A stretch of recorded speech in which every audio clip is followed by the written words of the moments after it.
Hello everybody, nice to see you all. My name's Lorna Reeves and I'm the founder of My Oh My Weddings.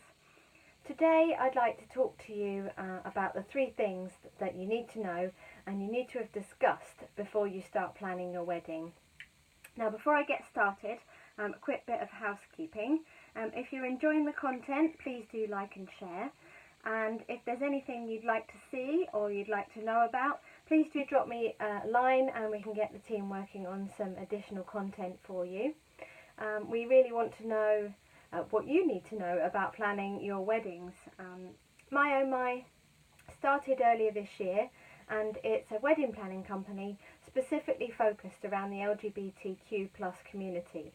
Our focus and ethos is giving you the best day possible. And our strapline, as I'm sure you've heard and seen, is it's your time to stand out and be proud. And in order to make you feel most comfortable, we have arranged work with some really amazing partners. Our preferred partners program, venues, suppliers, florists, photographers. We have hand selected them. We know the owners and the people that work for these companies intimately. We make sure that we have vetted them and we know their booking procedures. If you choose us and you choose one of our preferred partners, we guarantee there won't be that weird awkwardness of how do I tell them that we're a same-sex couple? How do I tell them that he and she are not our preferred pronouns? All of that is taken care of for you. Along with a few cash saving deals that we can do for you as well. We make sure that you get the best value day possible, but we primarily take away all the stress of the unknown. We do all of that legwork for you and really make sure that it is absolutely 100% your day and your best day possible. So let's get started. The 3 things that you really need to know before you start planning your wedding. And these are kind of fundamentals. Number 1 is religion.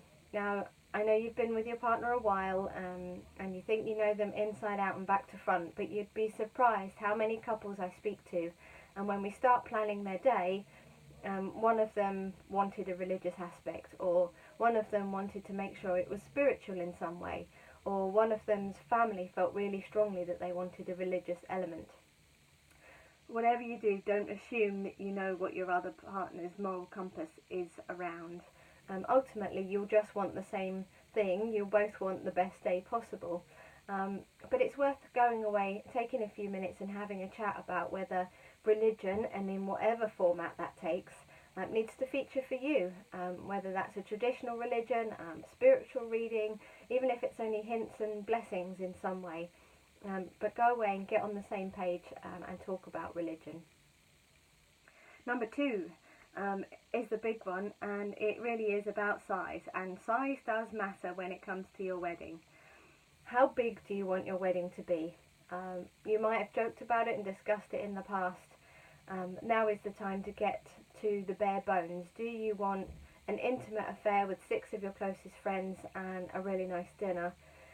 Or do you want bells and whistles, 300 guests, an amazing marquee in a spectacular stunning surroundings? You really need to get on the same page. That's not to say that you can't compromise or you can't do some elements of your wedding intimately and then celebrate with friends maybe later on. Or if you want a destination wedding, you might want to do that with a select few people and then think about having a party later. But talk about it. Get comfortable with what both of you are comfortable with. Ultimately, it's your day. You've got to feel comfortable on the day, and you should be surrounded by the people that you really want to be. Number 3 is the money. Of course, it always comes back to the money. Who's paying for your wedding? Are you paying for it yourselves? Do family members want to contribute? Have you got parents that maybe are expecting to put money in for your wedding? Have you asked them? Have you spoken to them about it? How are you going to finance your wedding? Are you going to chuck it all on a credit card and pay it off over the next 12 months? It's certainly the fastest way. Or are you going to save and then pay off? Or have you got that savings pot already and you've got some cash? Make sure you're both on the same page around finances. it can cause awful arguments, but it really doesn't have to. If you have that conversation early on, you get rid of all those money worries at the early stages. So that's it. That's your home play to go and do. Go and have a discussion between the two of you and talk about religion. Are you both on the same page? 2, do you both want the same size wedding? Are you both thinking about the same type of wedding, whether that be intimate or a little bit larger? And 3, how are you going to finance it? What does that financial structure look like? You might not be able to nail down the budget precisely at the moment, but you should still be in the same ballpark and thinking along the same lines. Okay, that's it. That's your start over 6. If you want more information, hints and tips, you can find us on My Oh My Weddings on Instagram and Facebook. You'll also find us on Twitter as well. And if you would like a free planning guide and a free budget guide, hop over to myohmyweddings.com and hit the pop-up that comes on there. Chuck us your email address and we'll send you your free planning guide. Easy peasy, and it certainly sets you on the right road for planning. Good luck, and I hope to see you all soon for the next instalment. Bye.